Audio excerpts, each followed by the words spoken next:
Let's talk Zambales. I literally said that sentence in my head. Oh, did you? Why are you sitting so far back? Well, don't be scared of the guys. The guys want to see you. Come on. You said. Come on. Sit where you're going to sit so I can set it. Come on. So you're meant to join me. I'm not sitting that far back. That's not even comfortable right now. Let's try that again. About Zambales. Happy? Yeah. So, what did you expect when we went to Luzon? Let's see if they're the same. We probably should have spoke about what we were going to expect before we actually went there, because now it's hard to think about what you thought it was going to be. Now you've already been. Well, I'll tell you what I thought. I thought it was going to be cold. Yeah, I definitely didn't think I would get burned, which did. Zambales sounds exciting. I didn't really have any expectations about going north because I did no research.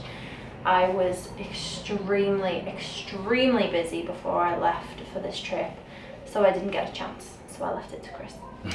And I knew that I knew that he wouldn't be able to help himself but to try and have a look for things to do.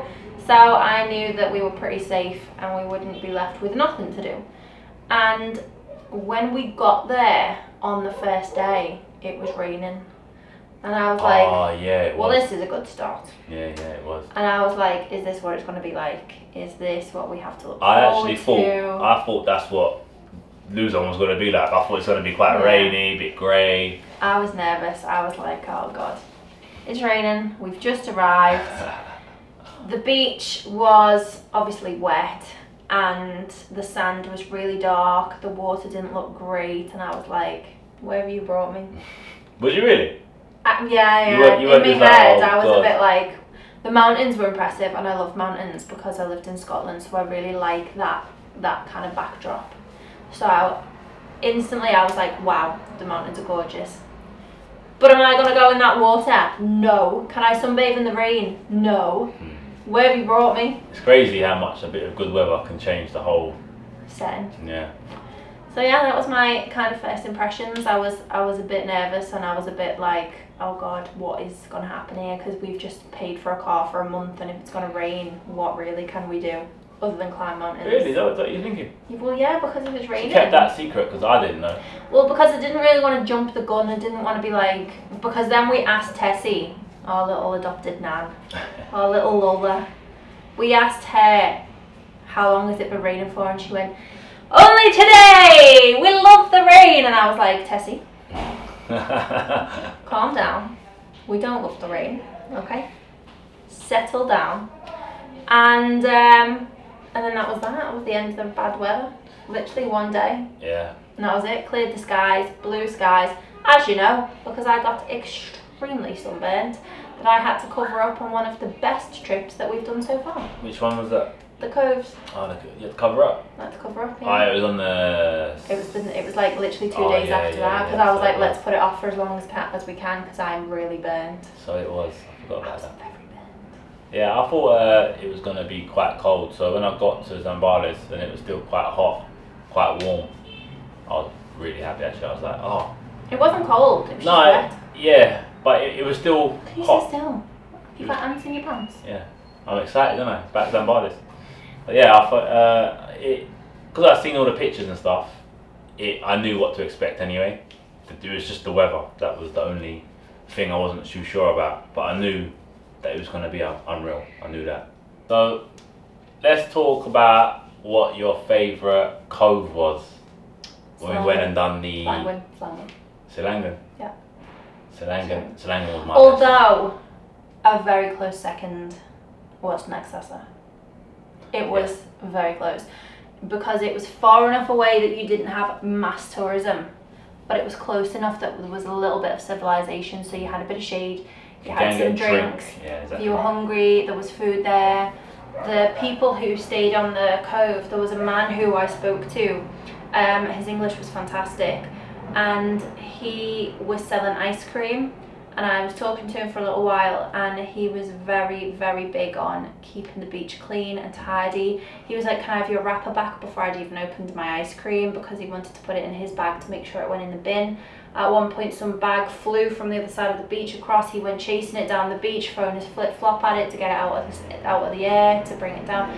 They're very big on keeping it clean, which explains why the water is pristine. Hey, snap! Pristine. It was so crystal clear, and it was just far but close enough, wasn't it? Like that cove, Nagasasa Cove was just. It was good. if you wanna be there for like the day and then camp the night, I would say to go to Nagasasa. Mm-hmm. If you just are doing a day trip, I would say you have to go to Silangin, because that is the best by far. Anawangan was okay. It was the same as Nagasasa, really, wasn't it? No. Didn't think? No, it was very popular. There was a lot of tourists. There was a lot of life jackets. There was a lot of boats.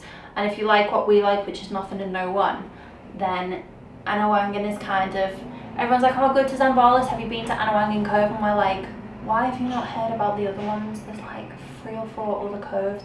But because Anawangan is the closest, it's the cheapest to get to. And it's the quickest to get to. So everybody kind of flocks there. But if you just spend that extra bit of money and that extra bit of time on the boat and just go to the next one along, it's special, and there's so much more like natural beauty because people haven't built on it, and there isn't life jackets floating everywhere, and there isn't boats swamping the whole cove. It's really, really special. And if you want to see the very best island in Zambales, then you know where you have to go. Silangin. But there is nothing there. You can't buy drinks, can't buy food, can't buy anything. There's no shade. It's just hot. It's just hot. Raw cove. Yeah, it's beautiful. Nobody on it. Absolutely. Other than maybe a couple of locals that live there. That's it. Nothing. Well, Tessie had land there, but there's nothing on it because the typhoon knocks it all down every year. So she was like, oh, there's not really much point in rebuilding because it just gets knocked down again. So there's some like old shacks that have been battered down to the ground, and that's it. It's just kind of fishermen who've gone there for pretty much. And when I say fishermen, I mean like 1 or 2, and that's it. You have the whole beach to yourself.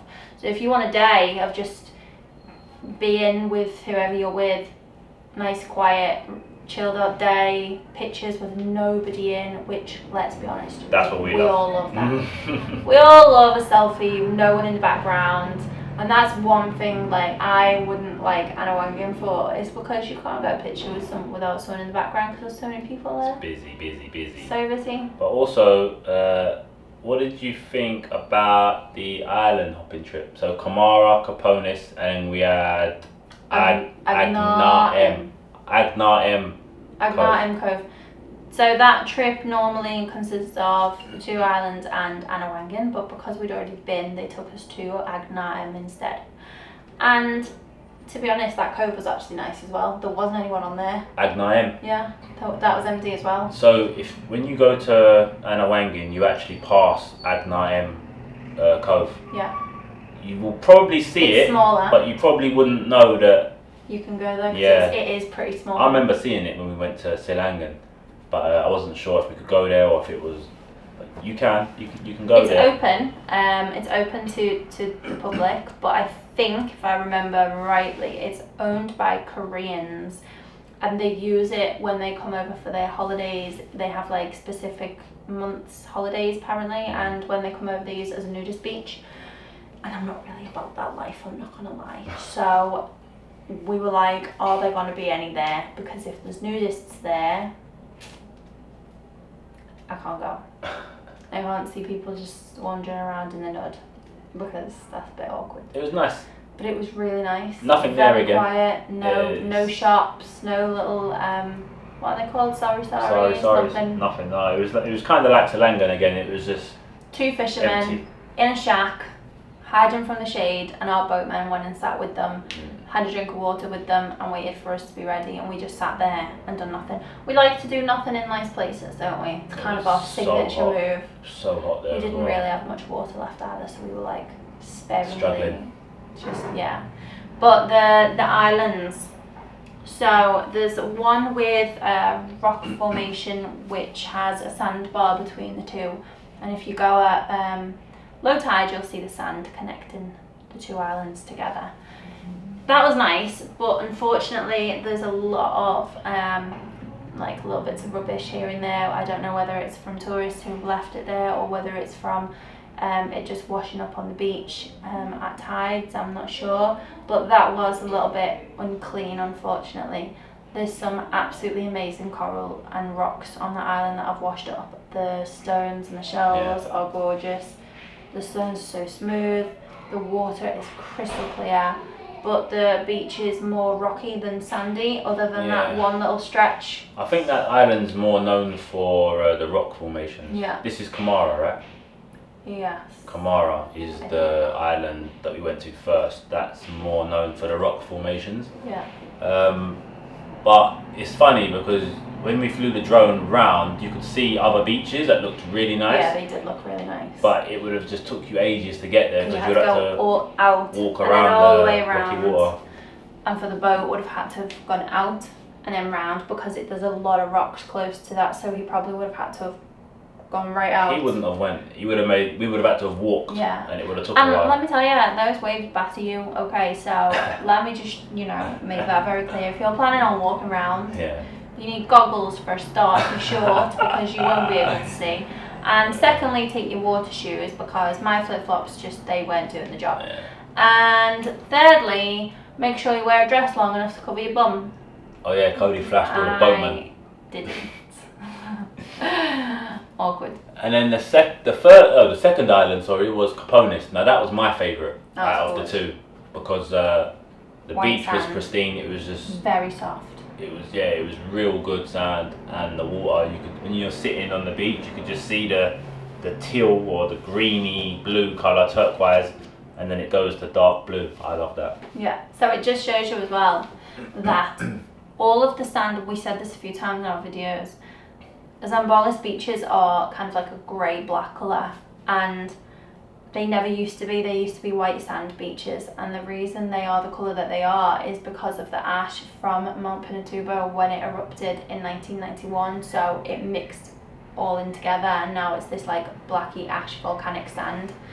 And the islands are still white sand, but the coves are not. But Silangan's still pristine. It's still white. It's got little bits of grey in it, but it's more white. So when the sand washes, when the water washes the sand in and out of the beach, you can see the black lines from the volcanic sand, but the actual sand on the beach is really white. So it's just special. It's just got a little bit of character that other places haven't got, and it's amazing that all that destruction from that volcano can still create something so gorgeous and like fresh, because it wasn't there before.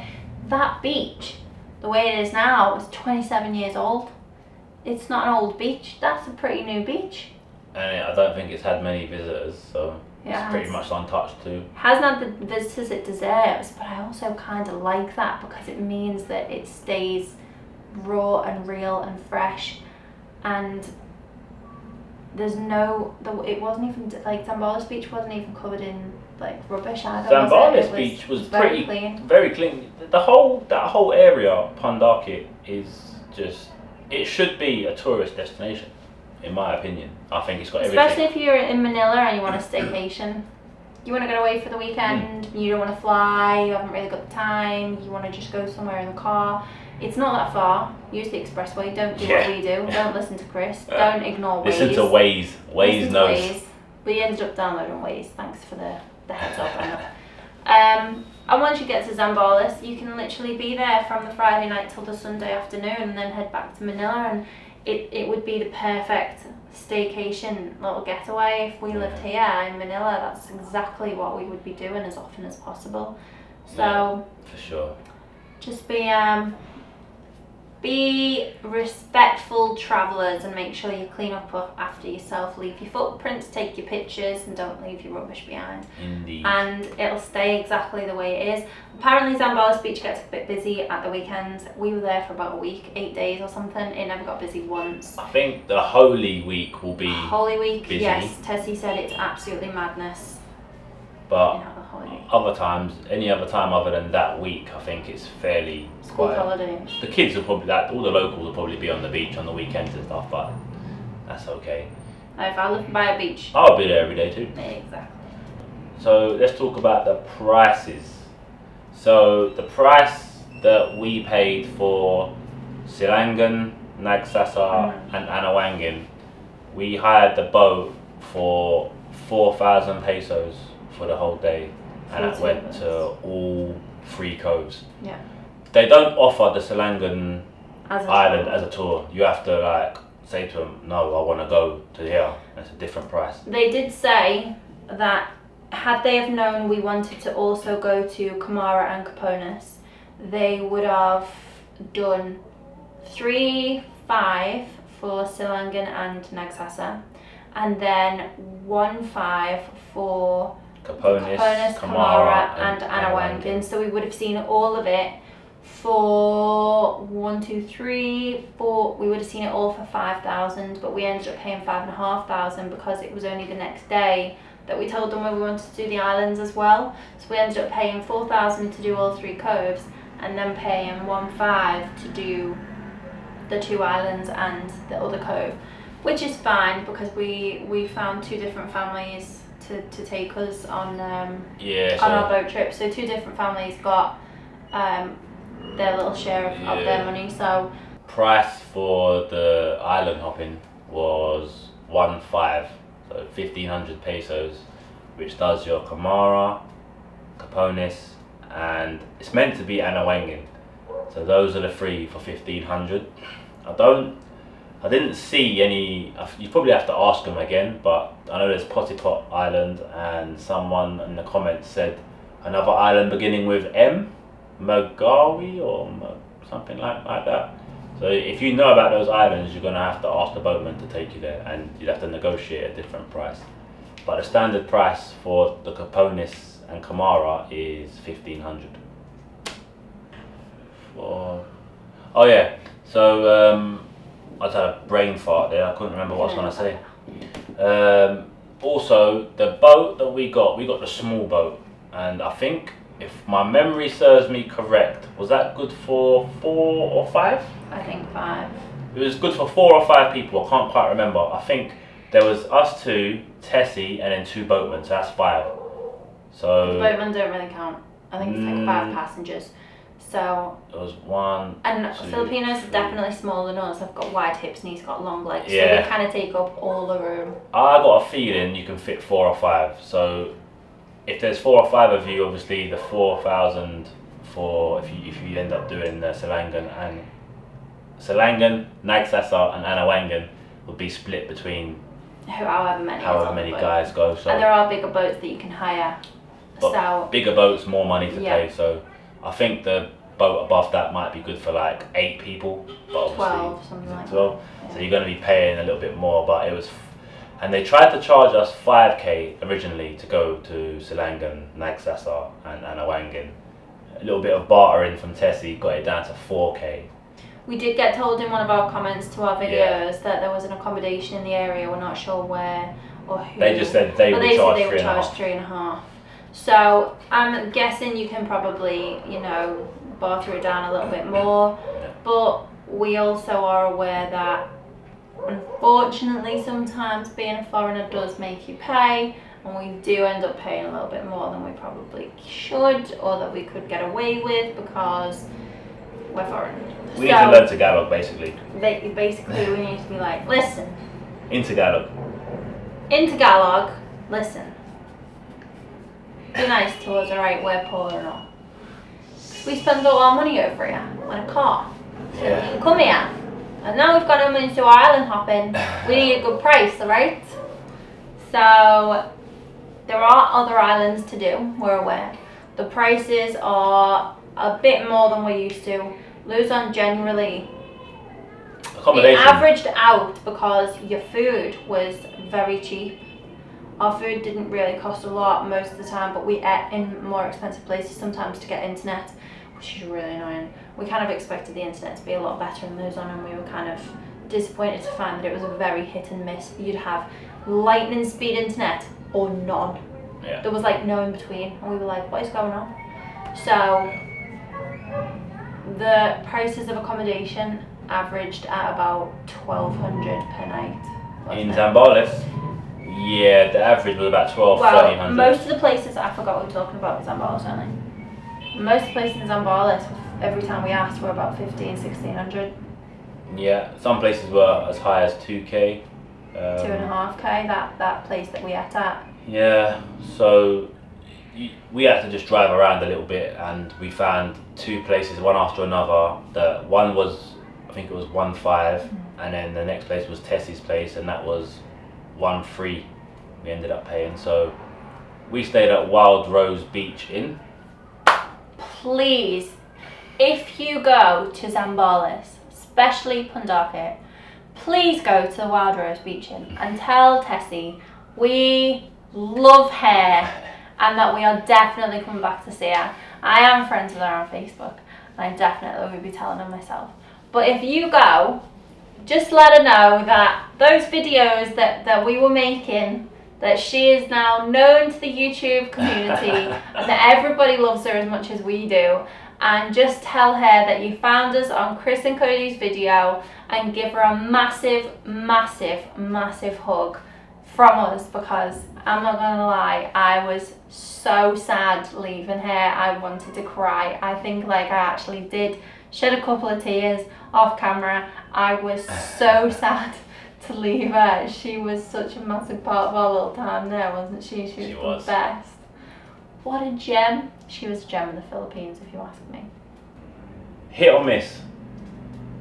Oh my god. Zambales, hit or miss? Zambales, absolutely hit. Massive hit. 10 out of 10. Highly recommend it to everybody that goes to the Philippines. We had one person who said I don't really like Zambales, and we were like, what? Who said that?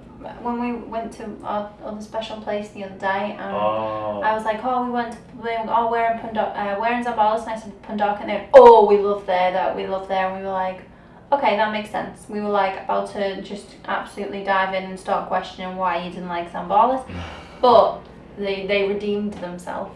I don't understand how you can go to PUNDAQUIT and not like it. It's a very special little place. It's 10 out of 10, and I would happily go back tomorrow if the option was there. Yeah. And I do want to go back because I know you can do the trek from the town up the mountain, and you can trek to Nagsasa. And Anawangan. But let's just clear that up very quickly. I was way too burned to even consider doing that trek. It's 4 hours up, 4 hours down. Yes, I was red raw, okay, like pink. I looked like raw salmon. I could not physically have done that trek with no shade. Burnt shoulders, burnt face. It was not in, I wasn't broken in yet. So eventually we'll get around to it. Yeah. But we have to leave a little something in all of our favourite places to go back. To make sure that we go back. If we do everything, there's no reason to go back. But if we leave something, then you know that was a very special place for us and we're going back. If we do it all in one hit, everything that's a bit of us, you know that we're probably not going to go back there because we've done it. But if we leave something extra special, there's a reason for us to come back to it, and Zambales is that. So as for a hit and miss, massive hit from me. Massive hit from me. If you're considering a staycation, consider Zambales. Zambales all day. So if you like these little sit down videos at the end of the time when we leave the province, a little like recap, then let us know in the comments, and I would like to make it a regular thing whenever we leave the province or the area, so we can talk about it and what we thought about it. And if there's anything specific you want to know about each place that we go to that you feel like we can answer, then let us know, because it will give us more topics and points to make when we make the next one. Because obviously this is our first one. There was no kind of discussion about what we were going to talk about. We were just like, oh yeah, we'll just talk about our thoughts and the prices and stuff, and let's just do it. We're those sort of vloggers where we don't sit there with a script and say, right, we're going to say this, this, this, you're going to say this part, I'm going to say this part. No, that's not how. We turn the camera on and we just roll with it. So this is straight off the cuff. This is straight as it is how it is. As it is how it is. Take that how you want. But there is no script, so if you like these little sit down recap videos, let us know and we can make it a constant thing. Travel chat. Travel I like chat. it. Yeah. Travel chat. What we're gonna call it? Travel chat. Well, can you sit still? I've got this thing. I always have to end up doing my legs. Stresses me out. Last year's Philippines trip. We'll tag it now.